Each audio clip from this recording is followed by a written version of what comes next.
दुलाराय बर' फरायसा आफादनि जि जोबथा जोंनि थान्दै मेल दङमोन बेखौ एसे सिगाङाव जों मावफुंबाय आरो गासै थान्दैफोरनि बाहागो लानायजों 2025निफ्राय 27 मायथाइनि जि दुलाराय बर' फरायसा आफाद मिरु आफादनि जि कमिटि दङ बेखौ गोदानै दाफामनाय जाबाय आरो बे थान्दै मेलाव थान्दै बिथांमोननि गासैनिबो मदद आरो बिथांमोननि स्ट्रं सापर्टनि गेजेरजों दुलाराय बर' फरायसा आफादनि आफादगिरि महरै फिन आंखौ बिथांमोना बिबान होफिनदों आरो गाहाय नेहाथारि हिसाबै खनेन्द्र बसुमतारी, लोगो आफादगिरि हिसाबै खोरोमदाव औवारी, गोदानै उमेश दैमारी, लोगो गाहाय नेहाथारि हिसाबै दिनेश ब्रह्म, स्पिकार अबिद नार्जारी आरो गोबां जि टीम गोजाम आरो गोदान आधा जथायनानै दिल्लीनिफ्राय बड'लेण्ड मुलुगसोलोंसालिनिफ्राय गोबां जायगानिफ्राय जोङो मोनसे इउनाइटेड टीम दुलाराय बर' फरायसा आफादनि टीमखौ दिनै बानायनाय जाबाय। दा बे बिथिङाव आङो दहायबो बुंदों जे आं खावलायदोंमोन आरो जिहेतु बे खोथाखौनो सावरायबाय थानाय जादों। थांनाय आराय मास जोङो गुबुन जेंनानि थाखाय खुंफुंनो हायाखैमोन आरो गोबाङानो सोङो जे नोंथाङा आफादगिरिनि बिबानखौ एगारनो नागिराखै बा आफादखौ एगारनो नागिराखै ना संगठना नोंथांखौ हगारनो नागिराखै ना मा थासारि दङ, मा खोथा बाथ्रा दङ, बे खोथाखौ बयबो सोङो। दा सोङोब्ला आं दुखु मोनो। आं बुंदों जे समनि खामानिखौ समाव मावनांगौ, गोदान जोलैखौ हाबा मावनो थाखाय बिबान होनांगौ, बयनियावबो समा एखे थाबाय थाया। निउ जेनेरेसन, निउ स्पिरिट आरो समनि खामानिखौ समाव मावनांगौ, बे खोथाखौनो आङो बयखौबो खावलायनानै थान्दै मेलाव आंनि खोथाखौ आङो लाखिदोंमोन। नाथाय गासैबो खोथा बाथ्राफोरखौ बिबेसना खालामनानै थान्दै मेला आंनो बिबान होफिनदों। बिथांमोननि नारसिननायखौ आं गनाया लादों, खिन्थु आंनि खोथाखौबो बिथांमोना खोनासङाखै होनना बुङाखै, आं खोनासंदों। खिन्थु थासारियानो बेबायदि आरो बेबायदि थासारिखौ अभारकाम खालामनांगौआ बिराद चेलेन्ज। बेबायदि थासारिखौ नोङो बारग'नांगौआ गोरलै बाथ्रा नङा।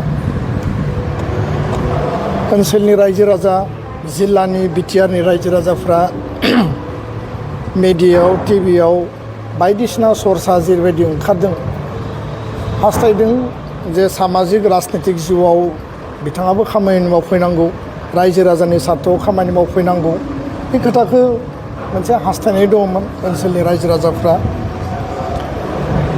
दा थासारियानो बेबायदि होननानै आं बुंदों। आं जोबथारनायाव निमाहा बिदों आरो मोनसेल' आङो गावनि गोसो अन्तरखौ आं सोंदों जे आं मा खालामनो।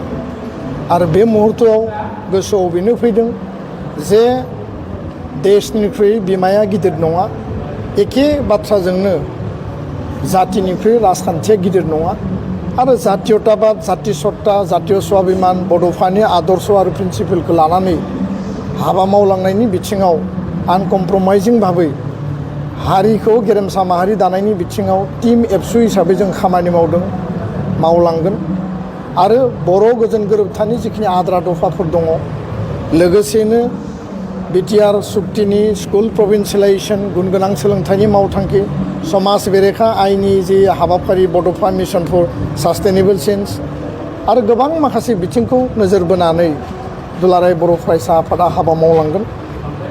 आंनि गोसोआव दुखु थाबाय आरो आंहा रावनिबो सायाव आक्षेप बा दाय गैया। थान्दै मेला, थान्दै हाउसआ जि डिसिसन होदों आं बेखौ गनायनानै लादों आरो दायो जोङो हाबा मावलांगोन। समाज आरो हारिनि थाखाय जोङो गोदान मोनसे स्पिरिटजों हाबा मावलांगोन, बेखिनिखौनो आं फोरमायबाय। आरो फैबाय थानाय समाव आङो एबसुनि टीम आरो हाउसखौ आं खावलायदों। आंहाबो माखासे कन्डिसन दङ, आंहाबो माखासे कनसिडारेसननि खोथा आंहा दङ।